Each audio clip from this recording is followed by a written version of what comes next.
les había hecho una comparación entre la población de hormigas y los seres humanos. ¿Cuál era esa comparación? Que puede entrar en cualquier discusión, ¿no? Puede ser cuestionable, sí.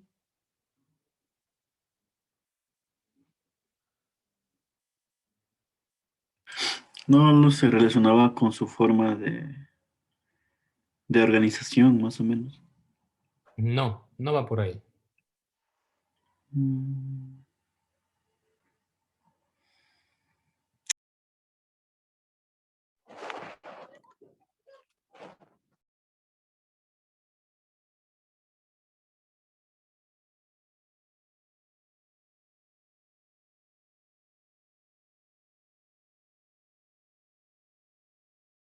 Hola,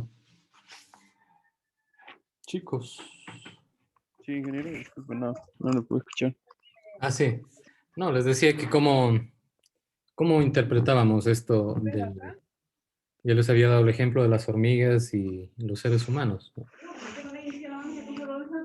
¿Cuál es la población actualmente de la humanidad?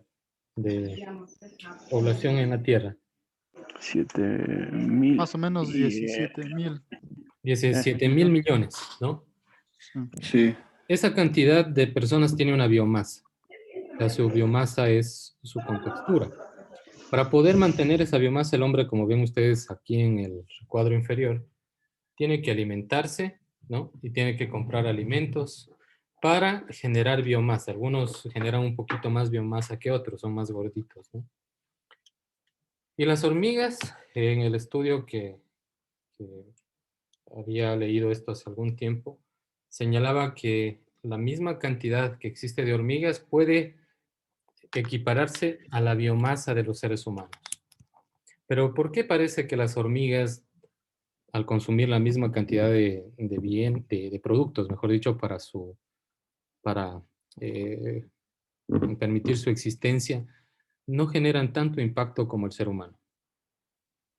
Entonces, la población podría ser cuestionada desde el punto de vista de que la cantidad de población podría degradar rápidamente los recursos naturales, que la Tierra no soportaría unos 20 mil millones, por ejemplo, de personas. Y la verdad es que sí puede sostener a esa cantidad de personas y mucho más. El hecho mismo de nuestra forma de consumo ha hecho que le pidamos a nuestro ecosistema mucho más de lo que puede producir, mientras que las hormigas obviamente toman estrictamente lo necesario. ¿A quién de ustedes le gustaría tomar estrictamente?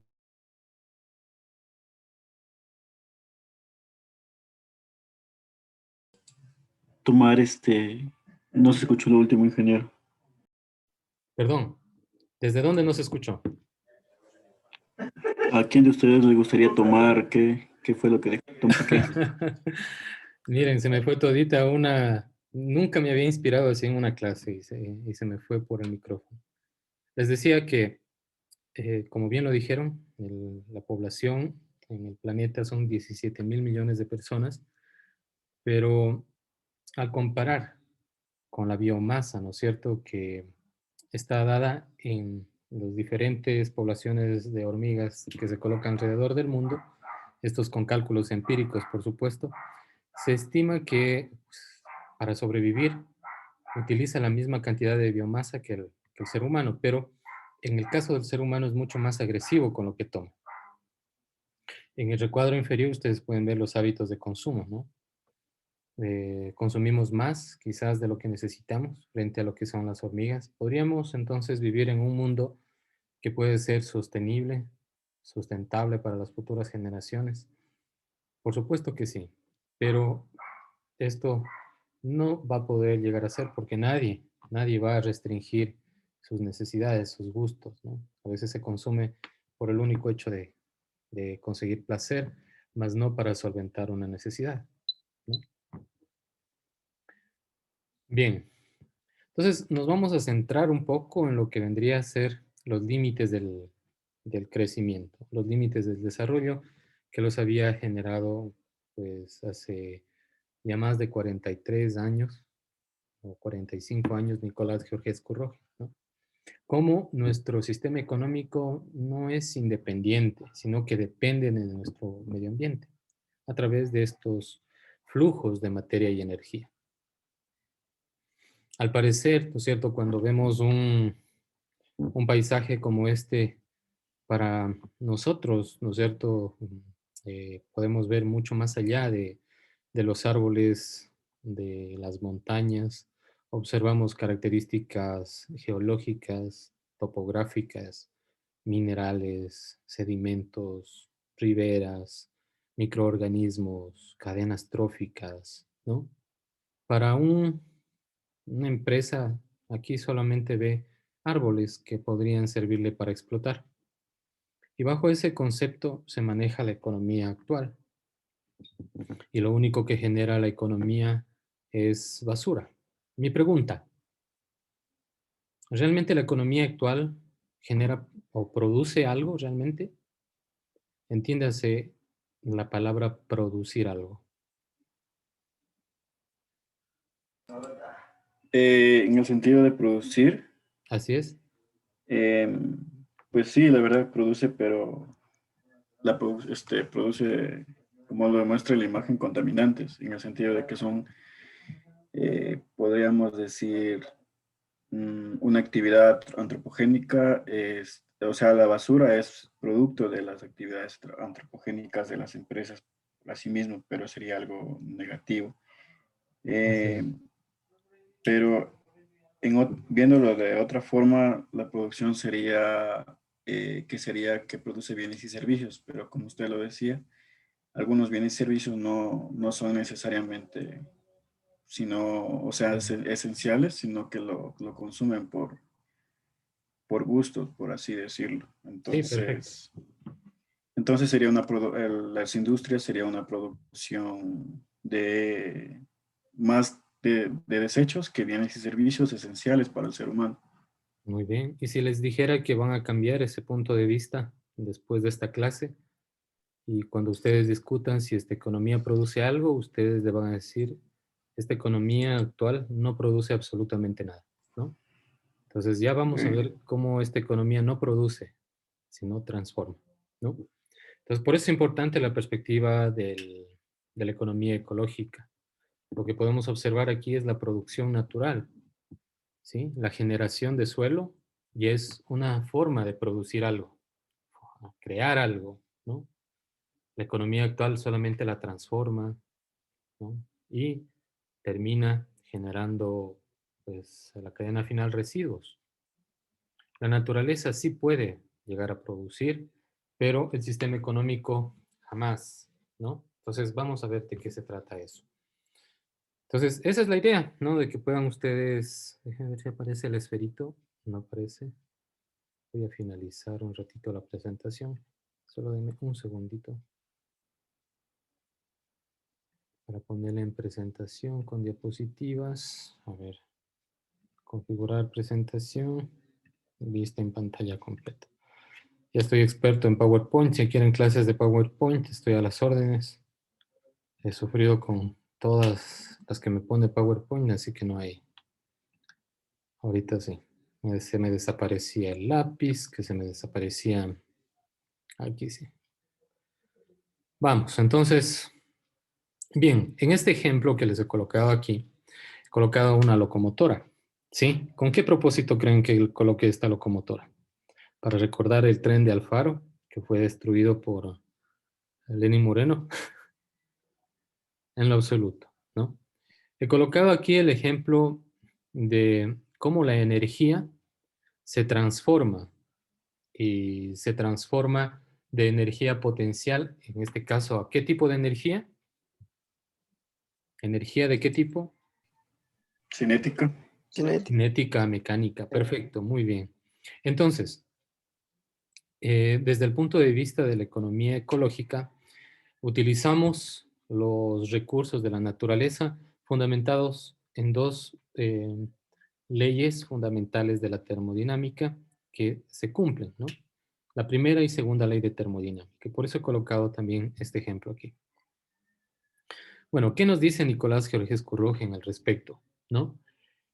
Él habla muchísimo sobre los límites de crecimiento, ¿no? Y habla sobre las leyes de termodinámica. Y en este caso, en esta pequeña frase, hace enfoque a la segunda ley de termodinámica que se refiere a la entropía, al desorden, ¿no?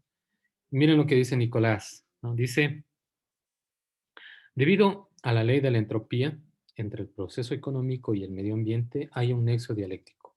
El proceso económico cambia el medio ambiente de forma irrevocable. Vieron las botellas y todo eso, ¿no?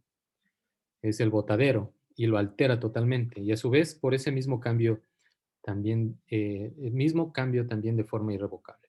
Todos los cambios que son irrevocables, eh, la minería, por ejemplo, a gran escala, en algunos lugares, pues, em, por más que se quiera hacer un sistema de restauración forestal, restauración del paisaje, restauración de suelos, jamás volverá a ser el mismo, ¿no? Es destruido de manera irrevocable. Y esa es la forma como Nicolás Georgescu concibe este proceso económico, ¿no? Y justamente cuando Nicolás Georgescu Rogen hizo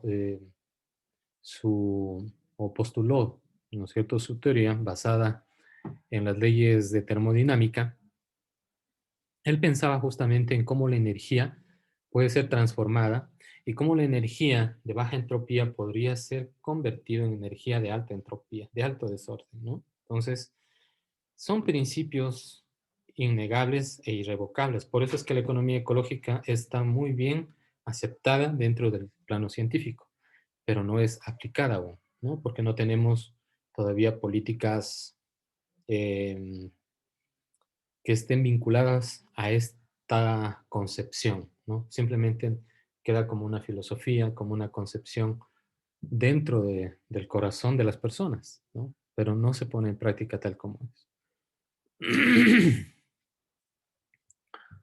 Bien. Entonces, vamos con la siguiente.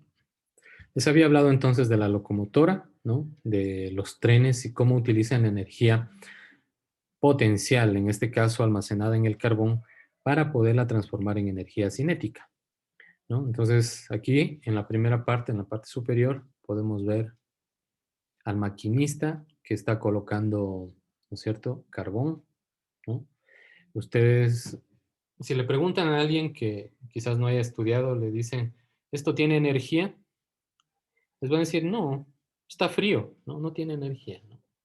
Realmente, pues tiene mucha energía almacenada y esa energía almacenada se transforma luego que pues se la quema, se libera esa energía y es transformada en energía cinética, ¿no? A ver, Sheldon Cooper se pregunta, ¿no?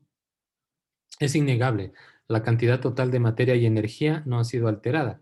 Y esta es la ley de conservación de materia y energía, que vendría a ser la primera ley de termodinámica.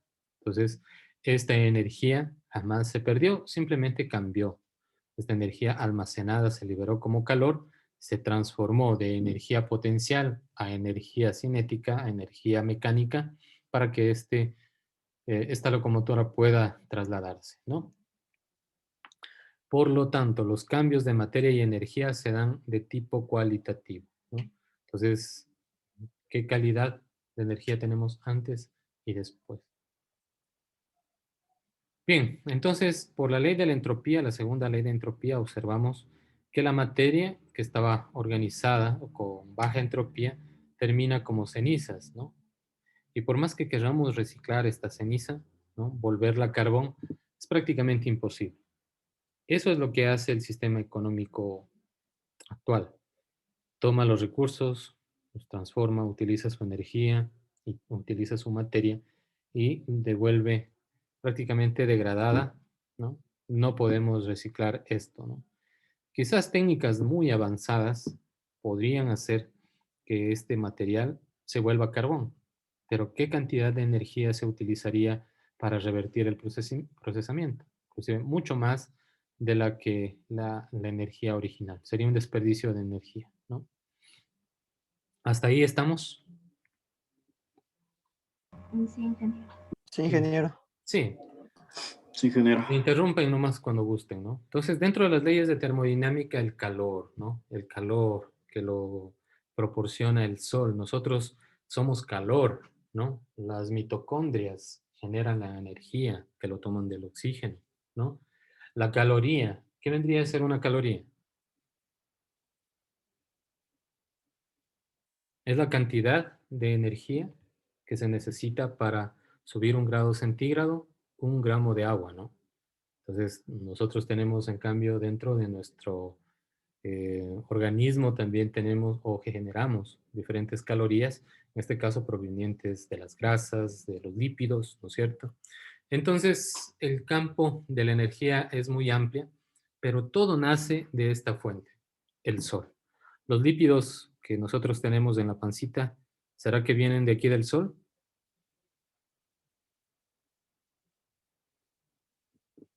¿Quién me quiere responder esa pregunta? Tan difícil.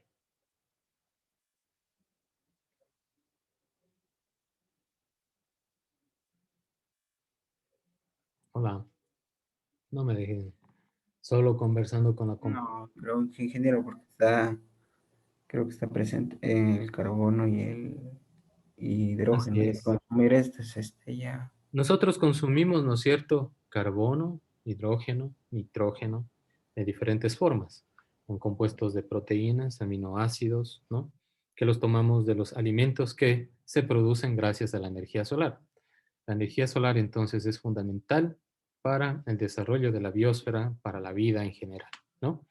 Claro que dentro del balance energético, toda esa energía que no es asimilada por las plantas, por animales, ¿no?, es liberada y es regresada hacia la atmósfera, ¿no? Entonces, de los 320, me parece, vatios por metro cuadrado que ingresan, debería devolverse 320 vatios por metro cuadrado, pero la energía es utilizada ¿en qué? En el ciclo hidrológico, es utilizada acá en el movimiento de masas de aire, ¿sí? En calentar la tierra, calentar el suelo. Entonces, es el balance energético que nosotros ya conocemos, ¿no? Bien, entonces, con esa base, vamos a hablar un poquito de las leyes de la termodinámica. No es nada complicado, nada que de cuestiones físicas, más, obviamente tiene un principio físico, pero más viene aquí el razonamiento lógico, ¿no? Bien, las dos leyes de la termodinámica están aquí, ¿no? La primera es de la conservación de la energía y la segunda de entropía, ¿no? La primera ley de la termodinámica dice que es conocida como la ley de conservación de la energía, estipula que la materia y la energía no pueden destruirse ni crearse. Y eso lo sabemos desde el cole, ¿se acuerdan? Era nuestra primera, quizás, ley que llegamos a conocer, ¿no? Bueno, teorema de Pitágoras, bueno, leyes, la ley de gravedad, ley universal de movimiento planetario, ¿qué más hay? Leyes relacionadas a cinética, cinemática. Entonces, son parte, ¿no es cierto?, de ese conocimiento que nosotros ya tenemos. Y la segunda ley de termodinámica, conocida como la ley de la entropía, como les había dicho, estipula que mientras no haya fuentes externas de energía, la entropía siempre se va a incrementar. Ahora, veamos este ejemplo en primer lugar, antes de pasarles a preguntar. ¿Qué tipo de ley podría cumplirse aquí? Bueno, ya está aquí tremendo título, ¿no? Tengo que ponerme pilas para la siguiente clase. La primera ley, que es de conservación de la energía, se puede manifestar, por ejemplo, cuando utilizamos carbón o un combustible, en este caso la gasolina, que tiene energía potencial o energía química. Al momento de la combustión, esa energía es liberada, se transforma en calor, se transforma en movimiento, en energía cinética y luego es expulsada, ¿no? Y es utilizada aquí, ¿no? Bien, entonces se expulsa como calor, se transforma en movimiento del vehículo y no se ha perdido absolutamente nada, únicamente se ha transformado, ¿sí? Entonces, ese ejemplo del vehículo, de la locomotora, es muy utilizado para poder entender esta primera ley cuando utilizamos materia y energía dentro del sistema económico. Dentro de la segunda ley de la termodinámica está la entropía. Observen ustedes aquí que la eficiencia es calculada en esta dirección, ¿no? Nosotros podemos calcular la eficiencia en función de cuánto, ¿no es cierto?, del calor almacenado en un carbón, cuántas calorías, y esto sí nos hacían calcular en la maestría, ¿no? ¿Cuántas kilocalorías tiene la gasolina? ¿Cuántas kilocalorías puede generar la materia orgánica? ¿Cuántas kilocalorías puede generar un gramo de carbón, ¿no? Entonces, para saber eso, pues obviamente hay diferentes em, valores calculados en función también de la energía y calorías que contiene cada uno de los materiales que utilizamos. Pero hablando del carbón, ¿no? De ese 100% de energía que de la energía almacenada en el carbón, en el momento de producir electricidad en las termoeléctricas, mucho de ese calor se va en el vapor, ¿no? Y en los gases que se emiten. Las temperaturas que vemos aquí son altas, ¿no?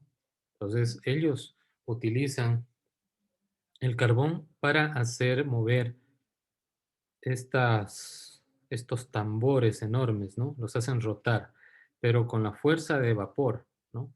Entonces, queman el carbón, ¿no? Se libera calor del carbón que se pierde como gas, ¿no? Se pierde dentro o pasa, ¿no es cierto?, su calor hacia el agua para poderla calentar.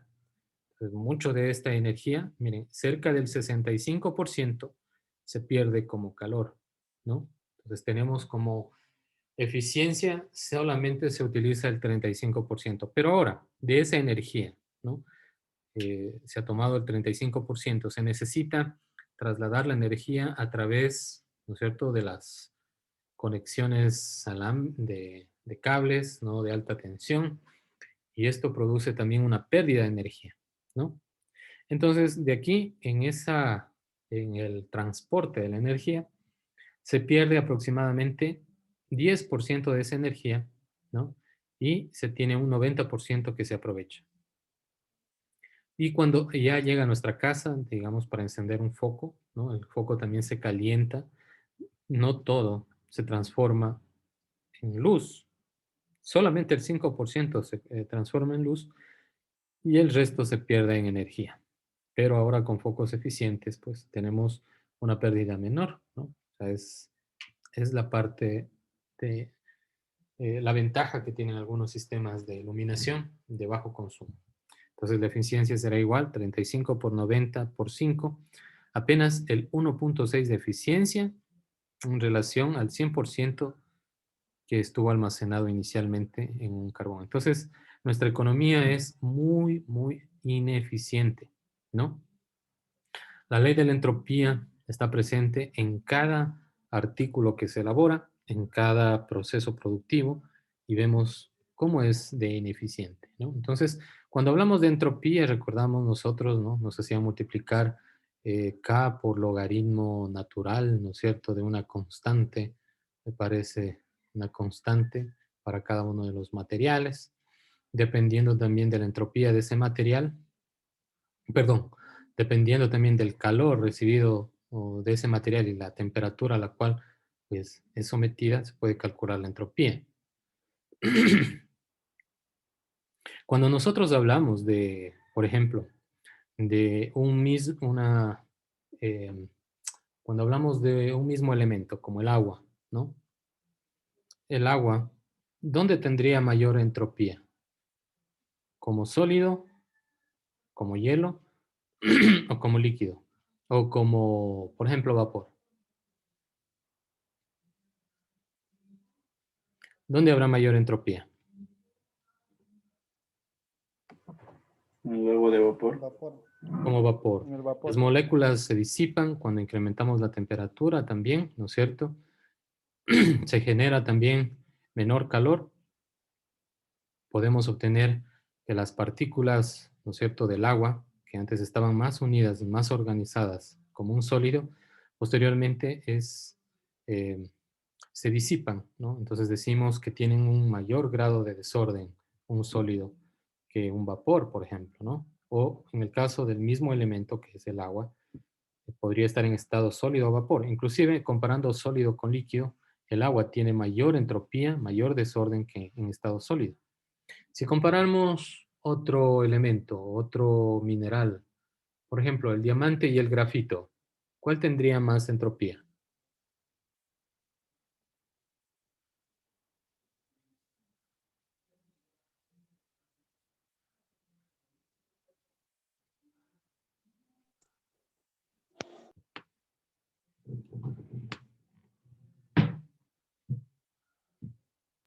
El diamante, ¿Mayor entropía? Bueno, ambos podemos decir casi todos que son lo mismo. eh, Pero el grafito no es más duro que el diamante. el diamante es mucho más duro. Ustedes recordarán que la dureza diamante. es la resistencia de un sólido a ser rayado, ¿no? Y en este caso el grafito que está en el lápiz, ustedes lo pueden rayar fácilmente, ¿no? Porque sus moléculas están menos coercionadas que en el caso del diamante. En el diamante, pues los cristales, ¿no es cierto?, están ordenados y están tan compactados, ¿no es cierto?, que podría decirse que en su comparación de dureza es mucho más duro. Y obviamente podríamos decir eh, que podría tener una mayor entropía, ¿no es cierto?, el elemento más suave, ¿no? Se podría desorganizar más, ¿no? Entonces, cuando hablamos de entropía, siempre vamos a estar hablando del grado de desorden, ¿no? En un sólido como el hielo, del agua mismo, tiene menor entropía que en estado de vapor. Las moléculas se desordenan más. Si ustedes quisieran, por ejemplo, volver a tener un gramo, por ejemplo, tenemos aquí un hielo, un gramo de hielo, lo evaporamos en, en vapor y este vapor lo queremos capturar y luego queremos volver a tener un gramo de hielo. Quizás se podría lograr, ¿no? Se podría lograr tener un valor muy, muy cercano a través de procesos de condensación, ¿no? Y luego congelación, pero sería tan bajo, o sea sí habría una cantidad que se pierde al momento de revertir, que es casi imposible tratar de unir todas las partes, ¿no? En las que fue degradada. Entonces, con el ejemplo del carbón, ¿no? Está quizás el mejor ejemplo, ¿no? ¿Podemos de las cenizas volver al carbón o del carbón volver a la madera? Es muy, muy difícil, ¿no? Y esto se cumple para todo, ¿no? Entonces, ustedes pueden ver, bueno, aquí he tenido las imágenes, ¿no? Menor desorden, mayor entropía, menor entropía, ¿no? Entonces, siempre los materiales, la energía también pueden disiparse y tender al desorden. Dicen que en nuestro cuarto se genera mucha entropía. Lo arreglamos y de repente todo está desordenado, ¿no? Entonces, a menos que pongamos energía y volvamos las cosas a su sitio. Entonces, es una forma de entropía. Todo en este mundo dice que tiende a la entropía. El universo, dice, se está volviendo continuamente más desordenado, porque ustedes han escuchado la teoría de expansión de Hopkins, que dice que luego del Big Bang, la explosión generó un universo en expansión.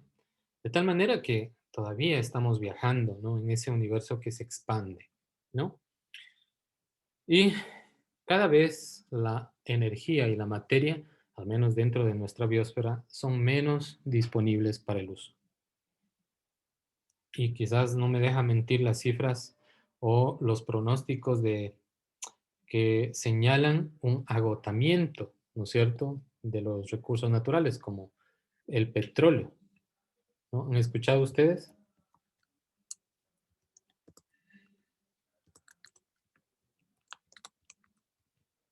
Jóvenes. Chut, se me dejaron solito. Sí, o sea, el petróleo ya las reservas están agotándose casi en todo el mundo.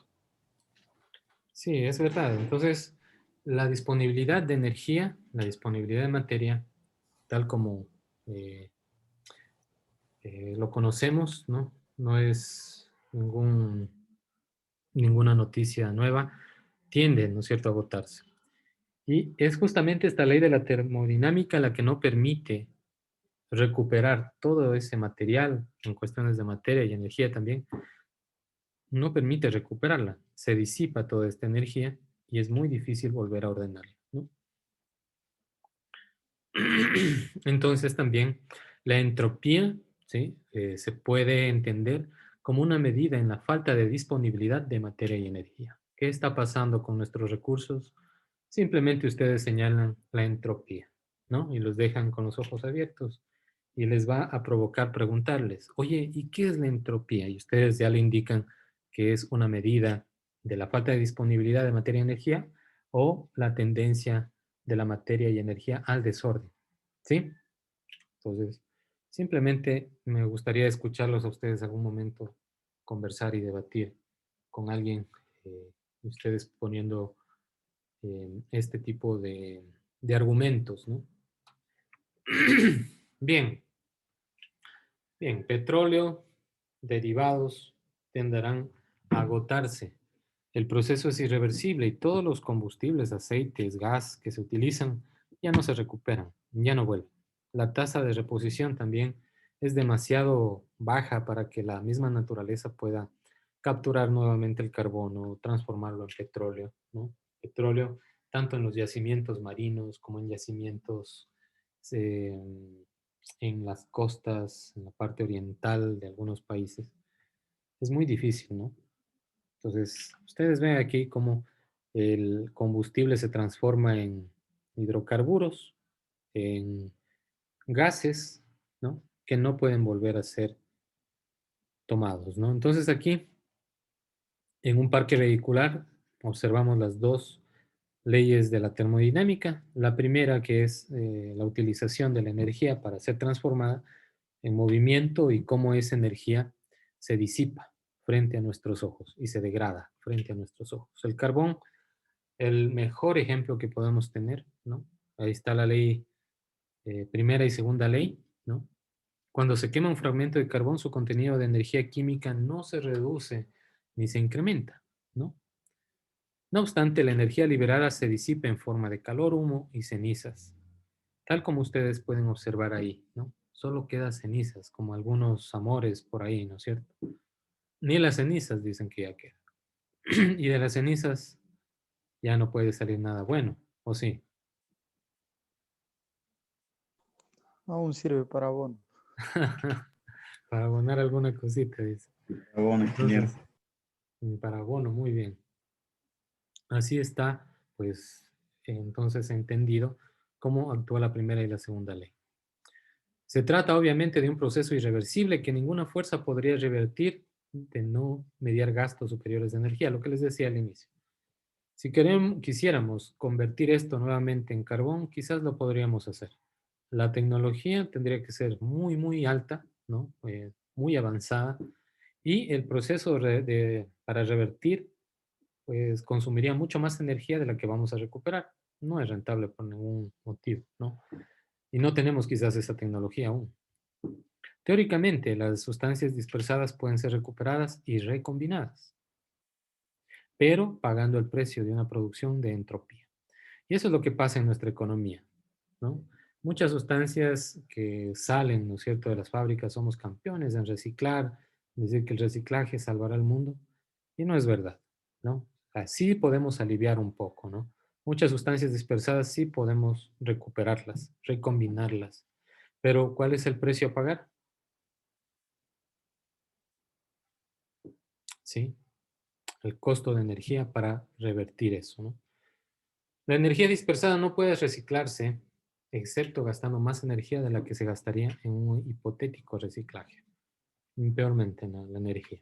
Y aquí viene un principio fundamental que ustedes no tienen que olvidarse jamás, ¿no?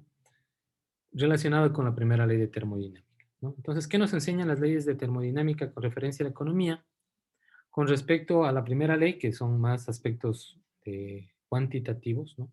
Toda actividad económica utiliza energía y materiales, como aquí nos indicaba Annie Leonard, utiliza, los transforma y los desecha.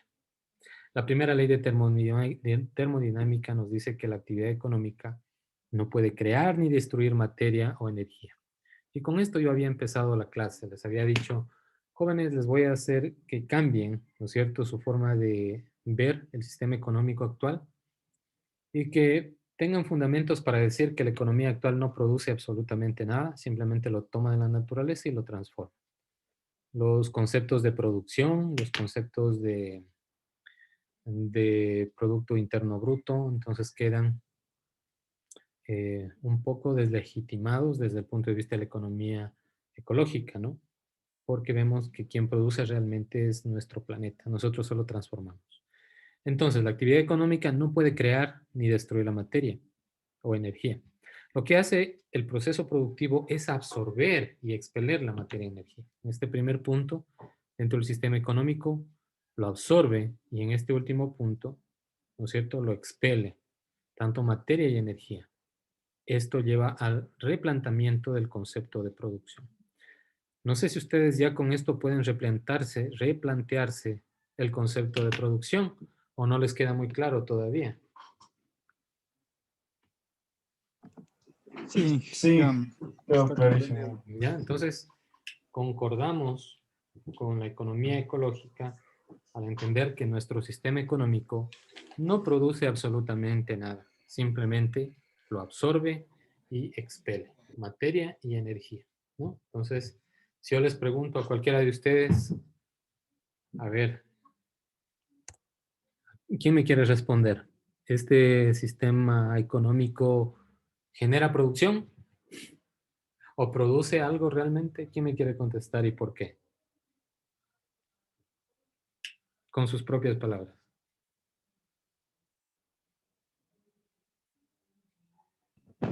Bueno, Inge, yo le entiendo que, o sea, el sistema económico, o sea, solo, lo único que hace es transformar lo que ya está creado por la naturaleza. Ujú. En realidad Únicamente, no produce nada. exacto, absorbe, transforma y expele energía. No produce absolutamente nada. Y eso quiero que quede bien, bien entendido, ¿no? Con respecto a la segunda ley, aspectos cualitativos, ¿no?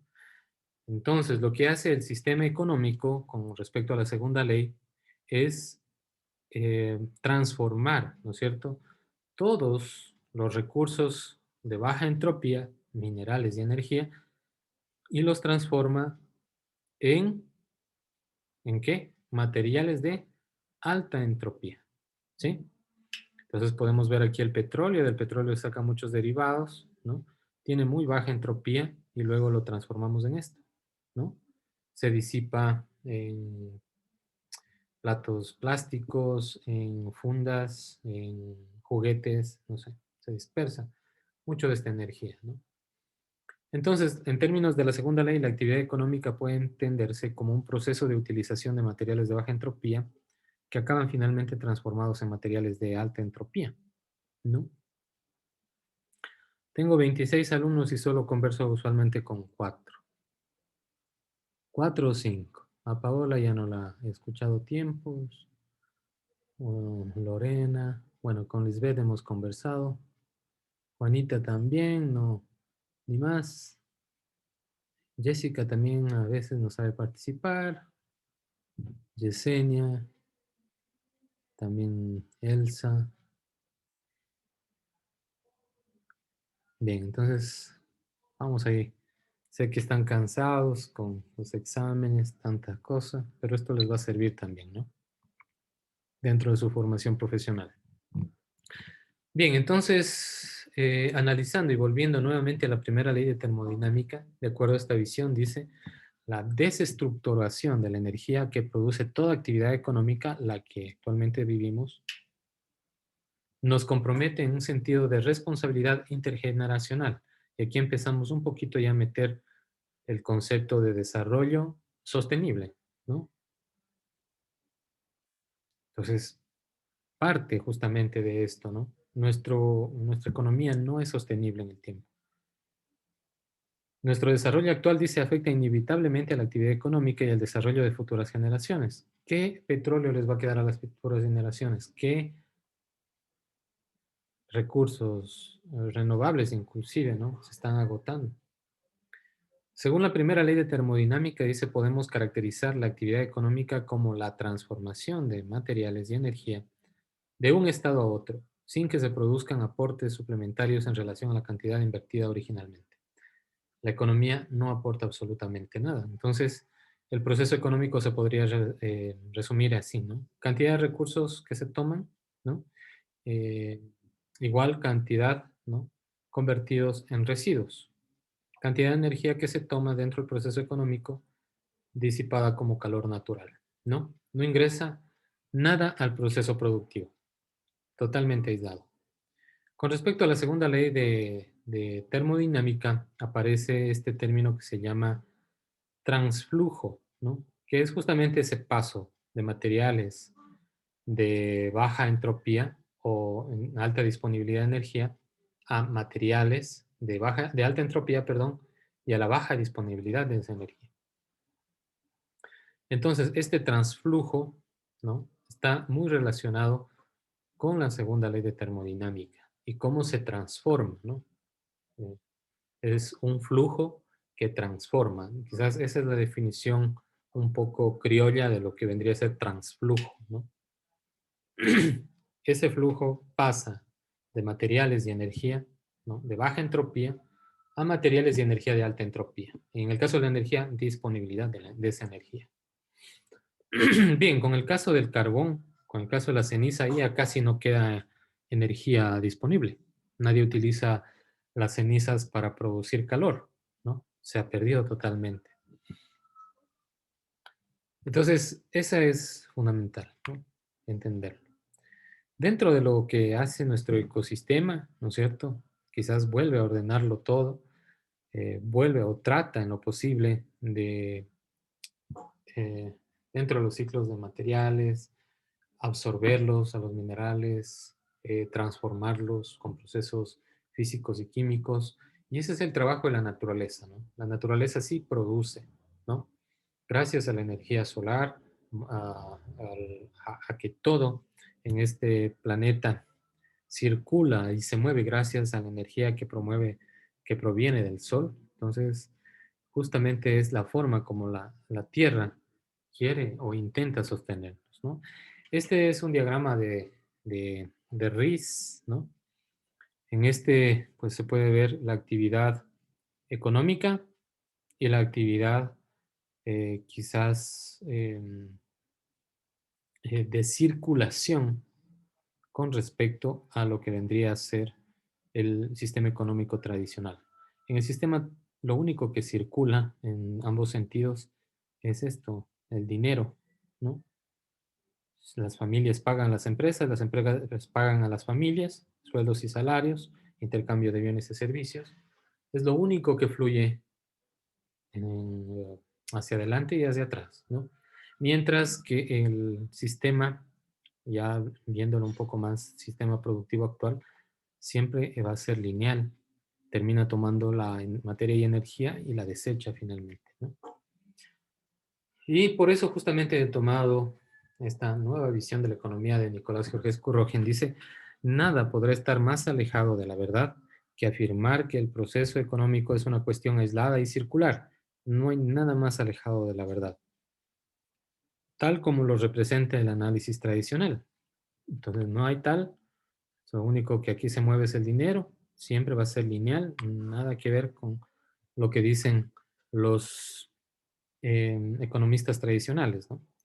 El proceso económico, dice Nicolás Jorge Currogen, está cimentado sólidamente en una base material sujeta a determinadas restricciones. Y continúa, dice, en razón de estos obstáculos, el proceso económico tiene una evolución unidireccional e irrevocable. Y vuelvo a la imagen. Es unidireccional y es irrevocable. Estas palabras son lapidarias, ¿no? Unidireccional, direccional e irrevocable. ¿Sí? Entonces, lo destroza todo, lo utiliza todo en una sola dirección, ¿no? En el mundo de la economía, sigue Nicolás Jorge Currogen señalando, ¿no? Solo el dinero circula. ¿Ven? Ya lo había leído antes, por eso es que les dije que lo único que circula aquí es el dinero. Es lo único que circula. Pero desde el punto de vista aristotélico, ¿qué era el dinero?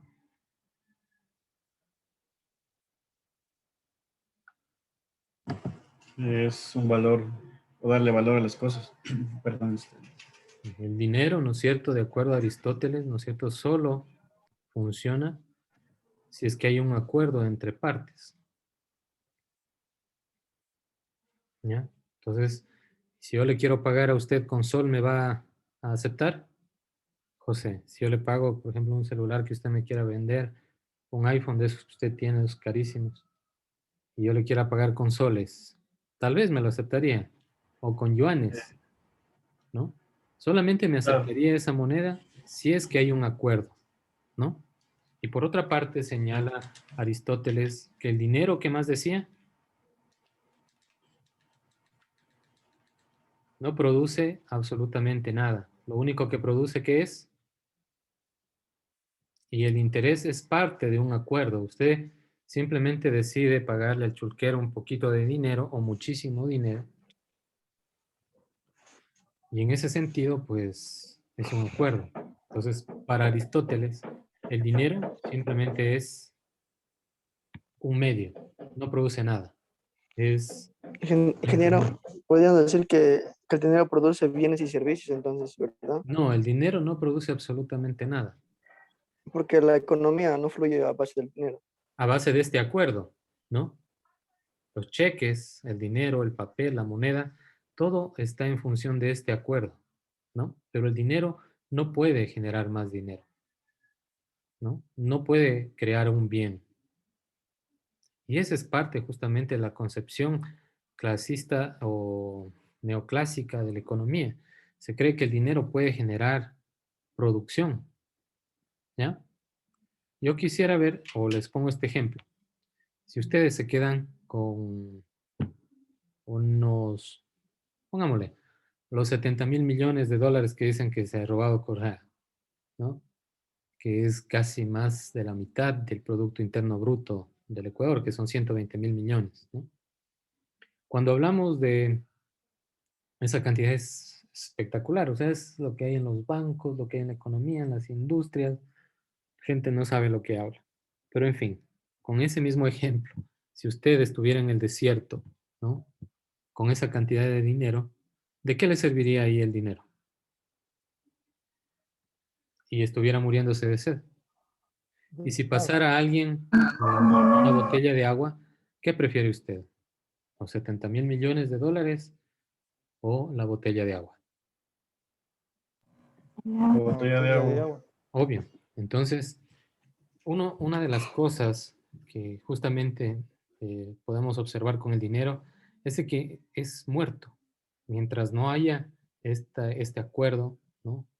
No produce absolutamente nada. Podemos tener los millones que tiene China, ¿no? Ahora con su economía tan alta, pero tiene un ecosistema totalmente degradado. Pueden tener el PIB más alto, produce mucho dinero, pero no debería verse el desarrollo en función de eso, ¿no? Jamás, jamás, jóvenes. Entonces, eso es lo que dice Nicolás Georgescu Rogen, ¿no? El dinero circula en dos direcciones, es lo único que se mueve. La materia y energía se degrada. ¿Y qué pasa cuando ustedes se comen toda la plata del recreo y tienen hambre? Tienen que pedirle, remarle a Nelson, ¿no es cierto? Nunca le falta el fiambre. ¿Sí o no? ¿Qué pasa cuando malgastan su dinero? Se acaban con todos sus ahorros. Toca pedir. Toca pedir, si no les prestan. Entonces, miren jóvenes, el dinero, sí, nos sirve para intercambiar bienes y servicios, pero desde la concepción mismo de la economía ecológica que estamos citando, es simplemente algo inerte, algo que no genera un bien como tal, ¿no?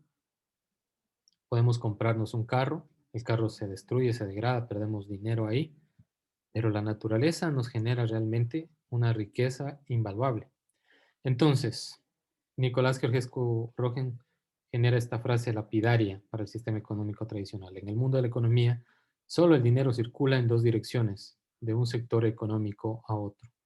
Si se considera esto último, parecería que los economistas han sucumbido ante el peor fetichismo económico, el monetario, ¿no? ¿Por qué fetichismo? Es como una especie de disfraz, ¿no? Sucumbir ante el peor fetichismo económico, el monetario, sin considerar la naturaleza como un principal sistema que produce bienes y servicios, ¿no? Entonces vamos analizando esto, ya vamos a entrar un poquito a que ustedes quizás lo puedan discernir mejor. La economía, por una parte, exige un suministro adecuado de ¿qué? Energía y materiales para poder funcionar. ¿Sí o no? Ejemplos de energía y materiales. Rapidito. Petróleo y ¿qué más? Madera, por ejemplo, ¿no? ¿Qué más energía podemos utilizar? Tomar, ¿no?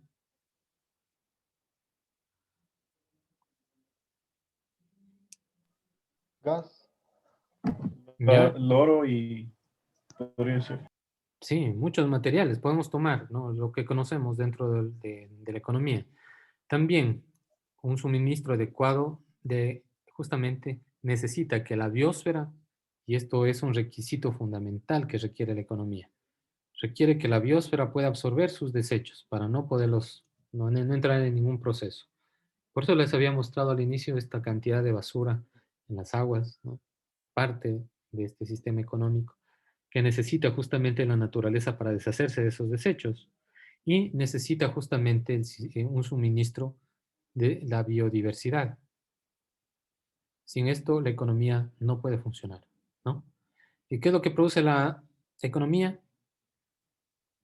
Calor disipado, ¿no? Y residuos y materiales que no van a poder ser reciclados a menos que sea una alta tecnología y un alto consumo de energía. Entonces, cuando les decía, ¿no? Aquí hay dos cuadros. El primero que está en la parte superior señala la economía tradicional, ¿no? Y así es como la ven muchos economistas cerrados y muchos políticos que ofrecen potencializar la agricultura, potencializar la ganadería sin saber la capacidad de carga que tiene cada uno de ellos, ni la tasa de resiliencia que tiene cada ecosistema. Entonces, cuando hablamos de este sistema neoclásico, analizamos la interacción entre las familias y los mercados para comprar y satisfacer sus necesidades. Luego están las empresas que se encargan de proveerlas. Luego las familias, ¿no? Que generan productos y también que trabajan en las empresas para proporcionar su mano de obra. De esta manera hay un flujo, como dice Nicolás Georgescu Rogen, de dinero, pero es unidireccional e irrevocable en el sentido estricto de la producción, ¿no? Y cuando hablamos de economía ecológica, todo este sistema económico que vemos aquí de familias, todo esto, se inserta dentro, aquí en este pequeño recuadrito que lo tenemos aquí, se debería insertar dentro, ¿no es cierto?, de lo que vendría a ser el proceso real de producción en la biosfera que lo da la naturaleza como tal. Entonces podemos observar que mucho más allá, ¿no es cierto?, de la economía clásica, la economía toma de la naturaleza las materias primas, ¿no? Elimina dentro de la economía, ¿no es cierto?, los residuos, los pone a disposición de la naturaleza, los residuos de materiales. La naturaleza los recicla, vuelve materias primas, cuando no se sobrepasa, ¿no es cierto?, la capacidad de producción de la tierra. Entonces, mucha energía en el proceso económico se pierde y se disipa como calor y sale del sistema, que no va a poderse recuperar. Y la energía útil, quizás aquí que es tomada, va a verse minimizada en cada uno de los procesos de transformación y utilización de la materia y energía. Este es un cuadrito que resume aún más, ¿no? Yo podría decir, ¿no? Este es el límite del sistema ambiental, ¿no? No podemos extendernos, la producción, como dice Nicolás Georgescu Rogen, no puede ser infinita en un mundo con recursos finitos, ¿no? Entonces tenemos que entender los límites, ¿no?, que nos da la naturaleza. Entonces, la naturaleza nos provee de 4 servicios. El primero es un servicio de apoyo o soporte, el otro es recursos, el otro es de esparcimiento y el otro es de reciclaje o procesadora de residuos. Todo esto lo toma del sistema económico tradicional que tiene un límite de crecimiento. Es decir, no puede extenderse más allá. Naredo nos indica, este me parece que es Juan Naredo, es un español, que trata a través de este sistema de conjuntos, ¿no? Ir encerrando, ¿no? Aquellas actividades económicas, ¿no? Eh, o incluyendo aquellas actividades económicas que quizás abarcan intereses muy particulares, ¿no? Una persona, por ejemplo, puede generar o producir y utilizar aquellos objetos que pueden ser apropiados, valorados y que se consideran producibles. Una economía puede decir, por ejemplo, a mí no me interesa el resto de la naturaleza, ¿no? Que podría estar compuesto por animales, por vegetación, por animales dentro de ecosistemas acuáticos, ¿no? No me interesan las montañas. De aquí solo me interesan los bosques. ¿Para qué? Para la producción de una casa o para la utilización de un carbón, ¿no? Entonces, cada uno tendrá una visión particular de su sistema, pero todos ellos están inmersos dentro del principal conjunto, ¿no? Los demás son pequeños subconjuntos, ¿no? De acuerdo al interés y utilidad que el hombre pueda darle. Otro podría estar interesado ya un poquito más, no solamente en las plantas, sino en las plantas y el paisaje, y así se va extendiendo un poco más el interés que tenemos sobre la naturaleza y cómo la secuestramos para nuestro beneficio. En fin, el aspecto quizás irrevocable y que nos dice Nicolás Georgescu Rogen con respecto a la energía y materiales debería ser motivo de preocupación dentro de lo que es nuestro sector económico, dentro de las propuestas de las autoridades, ¿no? ¿Cómo evitar que, por ejemplo, Pindal se siga degradando al nivel que se sigue degradando? Yo les había enviado a ustedes no sé si les envié una captura de pantalla, ¿no? Estaba justamente revisando. Sí, de los cambios del uso del suelo. Exacto, ¿cómo podemos sacrificar tantos bosques para producir cada vez menos, ¿no? Las lluvias se van perdiendo, la producción se reduce debido a la extracción de nutrientes, cada vez se necesita un mayor aporte externo con abonos, fertilizantes. ¿Cómo hacerle entender a ellos eso? ¿Cómo hacerles entender esto que ustedes están viendo aquí? ¿Qué me quiere decir? ¿Quién me quiere dar una propuesta? ¿No? Y vamos con el sector de Pindal, ¿no? Algunos quizás no lo vieron. Les voy a colocar aquí el mapita. Y hasta eso, alguien, por favor, para sentirme contento que ustedes han cambiado su punto de vista y que han aprendido algo en esta asignatura. Sí me gustaría que alguien haga una pequeña propuesta aquí, ¿no? De cómo mejorar ese tipo, ese tipo de producción.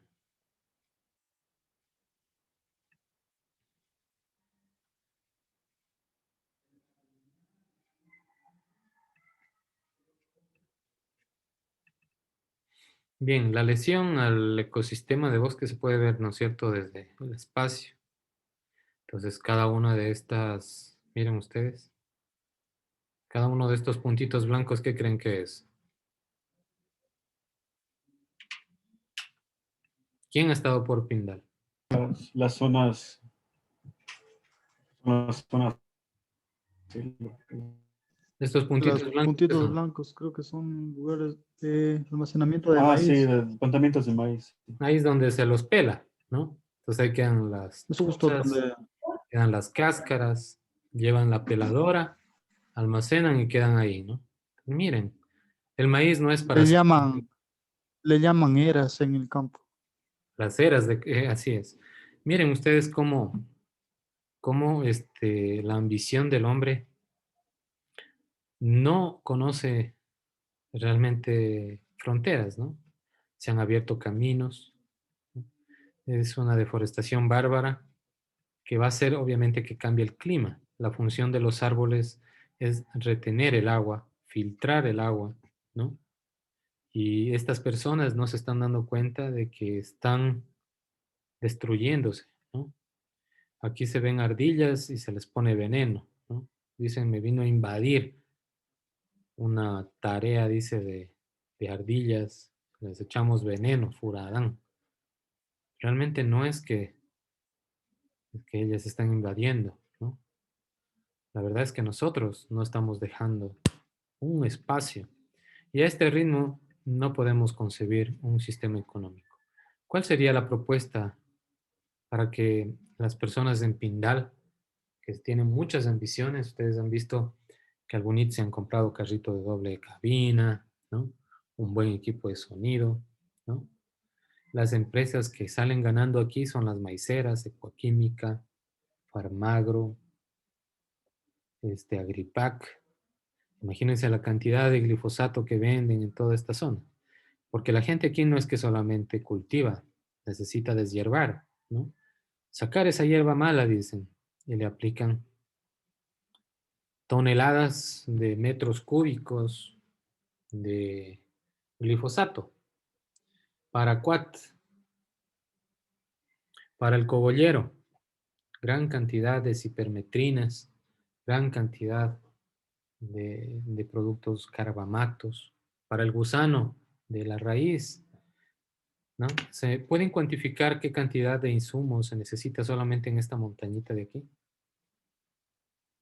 ¿Mm? A ver, quiero oír una pequeña propuesta basada en los conceptos de termodinámica. ¿Cómo podrían a la gente llegar a la gente? Les doy la palabra. Quiero que me enseñen ustedes ahora sí.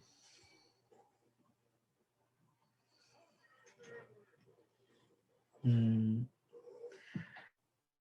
Una propuesta sería más, eh, por ejemplo, digamos, si Pindal solo se produce maíz, ¿no? O sea, es lo que más eh, actividad económica que las más, entonces sería, mm, podría ser un cambio de producción, o sea, digamos, varias cosas, no maíz, sino de otros productos en la que no tenga muchos efectos, pero en pequeñas cantidades, pero no sé si se estarían las personas como diseñados a producir bastante para tener mayores bienes, pero una solución sería bajar el ritmo de producción de solo maíz y tratar de ver otras alternativas en la que tenga efectos menores. Y también en cada producción implementar algún tipo de tratamiento para el suelo principalmente, para poder llegar a productos eh, que puede dar la producción de maíz y ser devueltos a la naturaleza. Tratar un poco más la producción, la producción de maíz podría ser. Ya. Sí, sí, sí, podría ser, ¿no? Estamos Mm, hablando de límites de crecimiento. Ujú. Sí, o sea, digamos, intentar cambiar a las personas ya cuando ya creo que va años haciendo esa actividad y lo mismo sucede en el caso de María Esponja, porque en Zapotillo, que Catamayo. es creo que me mencionaron que hay mucha ganadería y entonces se llama ambiental en la cual los chivos me mencionaban que impiden el crecimiento de plantas, entonces es algo en la cual el Ministerio del Ambiente estaba trabajando, pero el ambiente, de una persona que vive y ha vivido de esa actividad, y entonces es un poco complicado, pero podría ser la minimización de esa producción y tratar de buscar otras económicas en la cual sustenten a las familias y también buscar alternativas principalmente de remediación. Si algo está dañado, es imposible que vuelva a producir. Entonces siempre debe ir de la mano el tratamiento de lo que se está consumiendo. Eso es mi ¿Cómo opinión, ingeniero. detendríamos esto? José, usted creo que... Yo tengo una duda. A ver, alguien más, al fin, se animó. Yo tenía, o sea, decía que Jessica, los las tiempos. que se da en ese lugar para que se dé cierto cultivo. Por eso yo creo que solo las personas se enfocan en producir solo lo que más se va a dar y lo que más va a ganar. ¿Ya? De si va a cambiar de producto, digamos, en Pindal, como estábamos diciendo, no sé si sería lo más bien. ¿Ya? Lo que personas ya, o sea, prácticamente solo maíz, producción de maíz. Así es. Pero vamos buscando una pequeña solución. ¿Cuál sería esa solución que ustedes podrían dar? Como parte ya del Ministerio del Ambiente responsable, ¿no? Con buenas políticas ambientales, con un profesor que Podría, algo les enseñó de en economía. pequeño resumen, Puede ser. reducir el nivel de producción, eso sería ¿Cómo? todo lo que Eso es, más se ¿cómo? podría hacer, porque en verdad es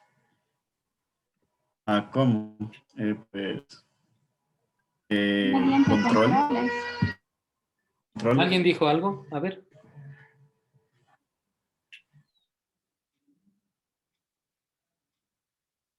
Estamos bien. El nivel de producción mediante controles. Ya, está bien, pero quizás necesito También algo. una solución sería controlar el ingreso de químicos. Eso también ayuda, o sea, me obligaría a buscar alguna otra solución, o sea, como algo natural. Entonces también le obligaría a los que se dedican al cultivo de esto a buscar alternativas de producción, porque reducir el contaminante es lo que más daño hace. O sea, los agroquímicos son los que causan casi todo lo que es degradación de suelo. Ya. Miren, lo que les estoy mostrando son los campos de maíz Señor ingeniero, de Kansas City, ¿no? ¿Qué más? ¿Qué más? Necesito ideas. Quiero robarle sus ideas para presentar mi proyecto. No, mentira. Quiero que ustedes piensen, ¿no? Con algunas herramientas que les he dado, perfecto. ¿cómo detener esto? Sí, alguien me Es quería. decir, ya como orgánica, ecológica, por así decirlo, Podría de ser. reduciendo el consumo asimismo de agroquímicos y asimismo de una forma indirecta en la producción, porque la producción es grande debido al uso de estos químicos. Entonces, si se reduce el uso de químicos, ¿Cómo pienso yo reducir?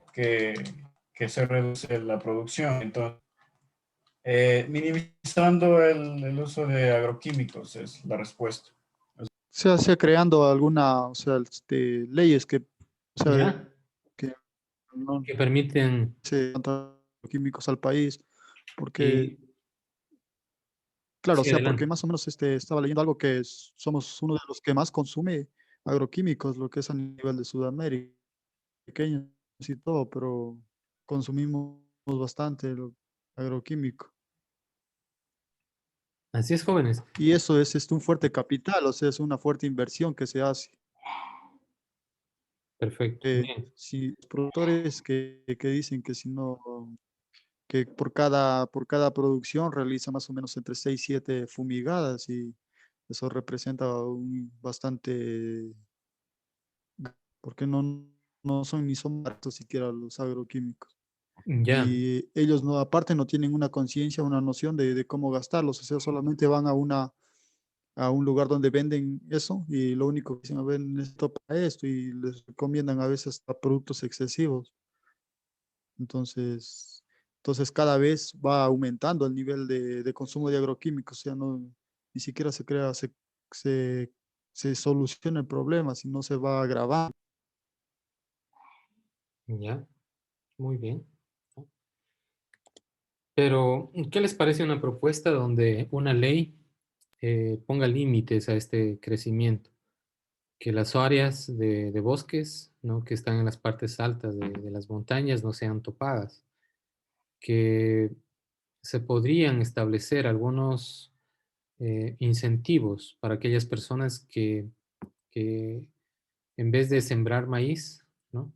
Cuiden la naturaleza, ¿no?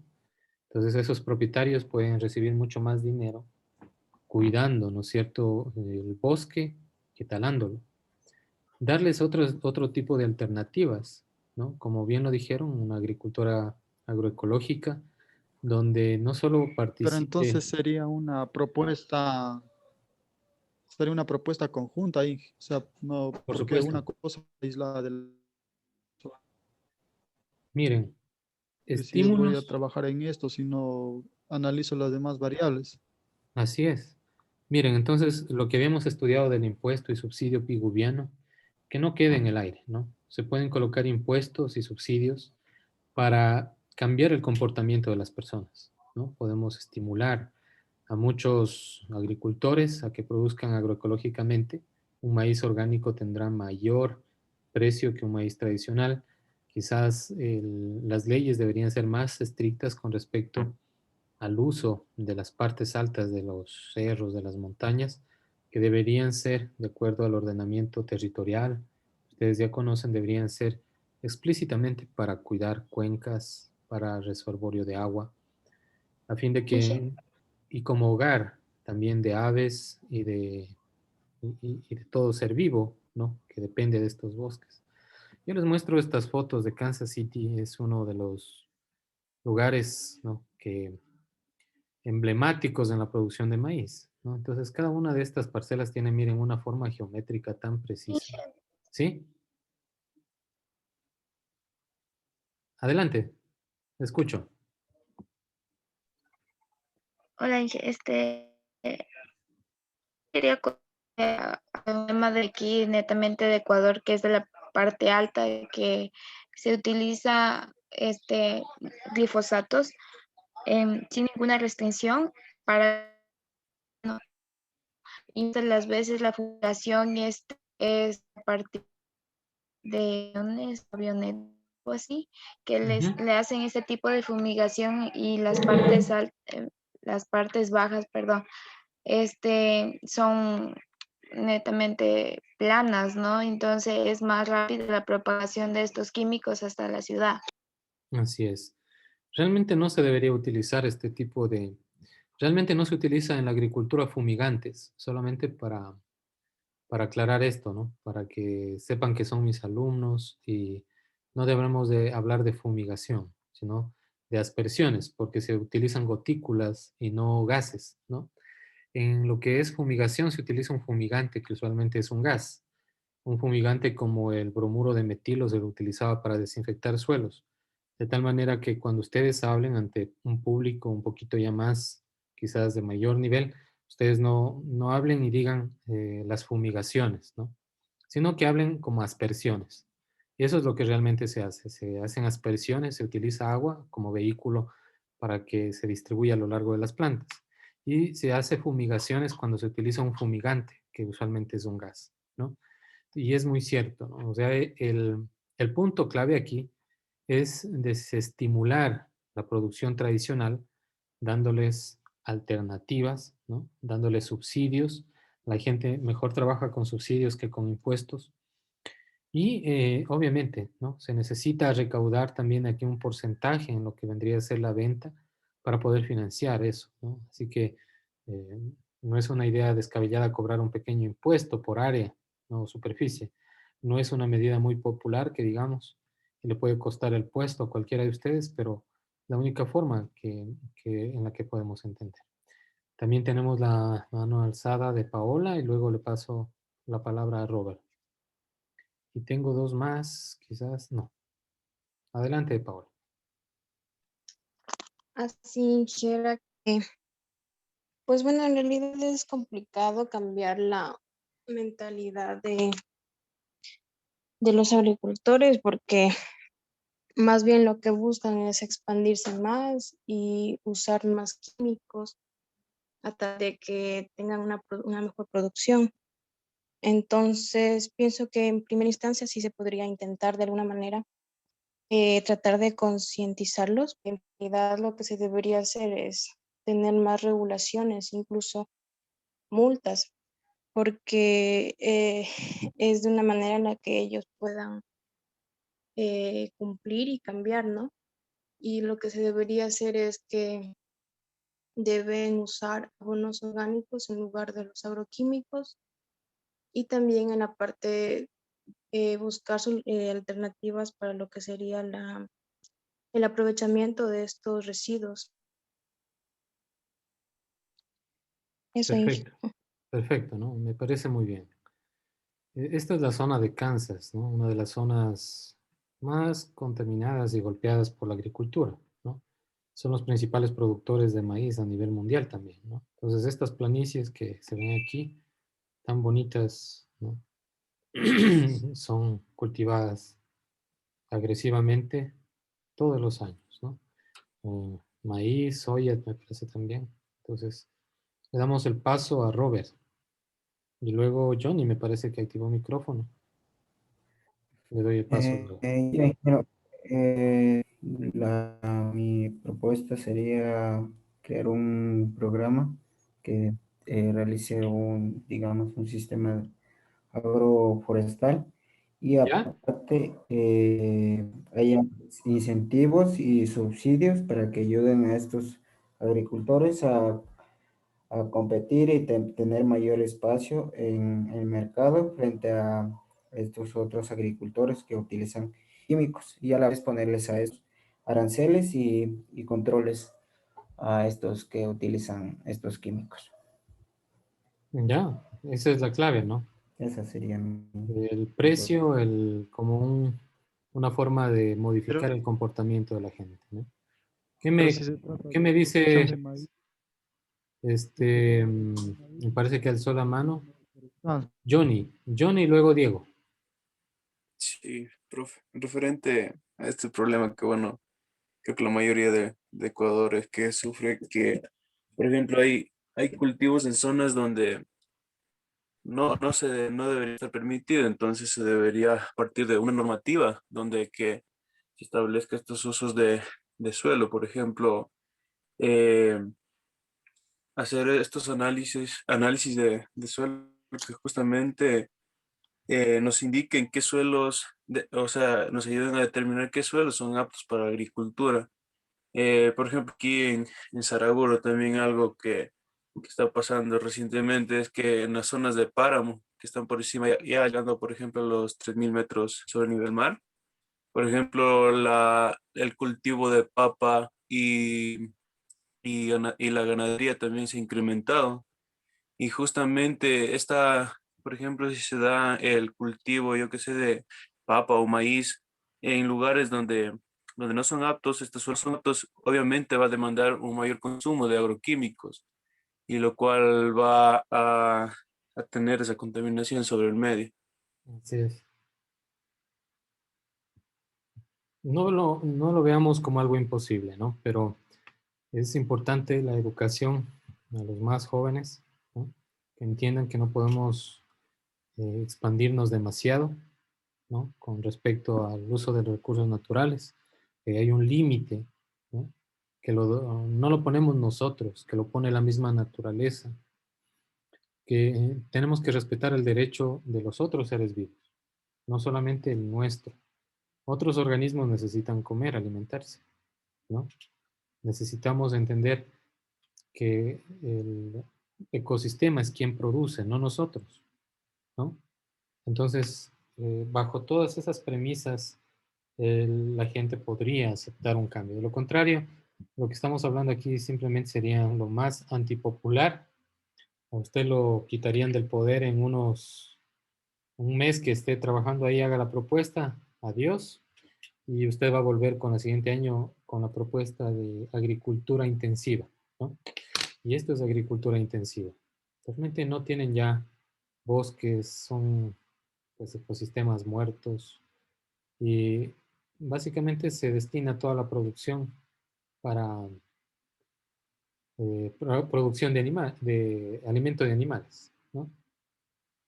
Lastimosamente. Bien, vamos a quedar hasta ahí, jóvenes. Espero que a Nelson, voy a pasarle la voz a Nelson y creo que a Diego también estaba pendiente. Entonces, Diego también. Luego Ay, de sí. Nelson ya activó el micrófono. Adelante. Bueno, yo de lo que más o menos estaba revisando, ya había bueno, yo seguí un curso en el que era de México y daban casos de México. Y decía que ya pasa lo mismo, digamos que se expanden las fronteras agrícolas, pero dice que el problema principal es porque ya el suelo se vuelve infértil. Por ese motivo, se da el uso de agroquímicos y también que se expandan las fronteras agrícolas. Y una posible solución que daban ahí era que se roten cultivos, con cultivos que igual ofrezcan el mismo beneficio para las personas, pero que no hagan que el suelo se degrade y así no se usaría demasiados agroquímicos en el suelo para las producciones y que se mantengan buenas prácticas agrícolas era la otra solución en todos los cultivos que se den ahí era en México. Ya, es parte, ¿no es cierto?, de las soluciones. Uso de agricultura sustentable, dentro de la agricultura quizás técnicas de rotación de cultivos, de conservación de suelos, incremento de materia orgánica, hay tantas cosas que se pueden hacer.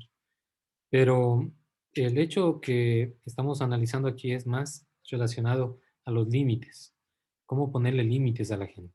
Ahora, si van con agricultura sustentable y van a destrozar un nuevo lugar que estaba pues inalterado, un bosque que es primario, pues no habría ningún sentido, ¿no? Evitar tocar esas zonas, ya, evitar lesionar más el ecosistema y donde está, pues ya lamentablemente está lesionado. Lo único que nos tocaría es sembrar nuevas especies, combinar no solamente monocultivos, sino también la agricultura ecológica, la rotación de cultivos, técnicas para mejoramiento y conservación de suelos, para mejorar microflora, microfauna dentro de los suelos, ¿no? Mejorar calidad de aguas, en fin. Así que jóvenes, esa era la incógnita y nos vamos a despedir con Diego. Así que Diego tenía, creo, la última participación. Bueno, yo creo que ya solo mencionaron algunas soluciones. Bueno, en realidad pues creo que se debería hacer una evaluación primero del lugar donde se vaya a implementar un proyecto, o sea, con miras a proteger todo lo que, poner límites a la gente, es decir, y pues creo que sería un proceso de transición, o sea, ya como lo mencionó Paola, o sea, es difícil cambiar la mentalidad de las personas, o sea, ellos no van a cambiar de la noche a la mañana, ni el proyecto se va a tender a caer. Entonces, ese sería un proceso de transición. Primero va con una educación, pues, o sea, una cultura ambiental, o sea, que tocaría implementarla. Y de ahí, pues, ver las mejores alternativas, así como mencionó Johnny, también realizar análisis de suelos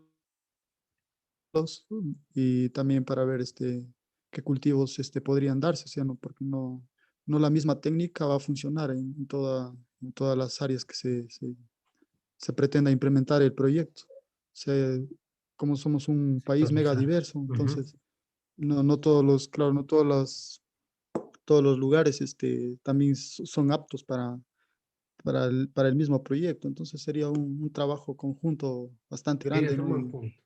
Es un buen punto. Sí, Muy bien. entonces creo que se lo debería trabajar desde la política, desde arriba, ¿no? Para mismos cerrarle un poco la frontera también al ingreso de agroquímicos y ¿no? Fomentar pues un poco más ¿cómo sería la motivación hacia los productores también que tiendan a cambiar ese paradigma, o sea, que tienen de solo consumir agroquímicos o solo con eso se puede producir. Entonces creo que sería un trabajo bastante interesante, pero a la vez grande. Así es. Cambio de mentalidad, cambio de visión, como la pintura que les había mostrado al inicio. Eso es fundamental, ¿no? Jóvenes, les agradezco a todos por su amable atención. Nos vemos el día de mañana, si Dios lo permite. Y pues para seguir conversando. Un abrazo, cuídense. Gracias. Gracias, ingeniero. Gracias, ingeniero. Gracias también. Gracias, ingeniero. Hasta luego, gracias. Gracias también, Jessica.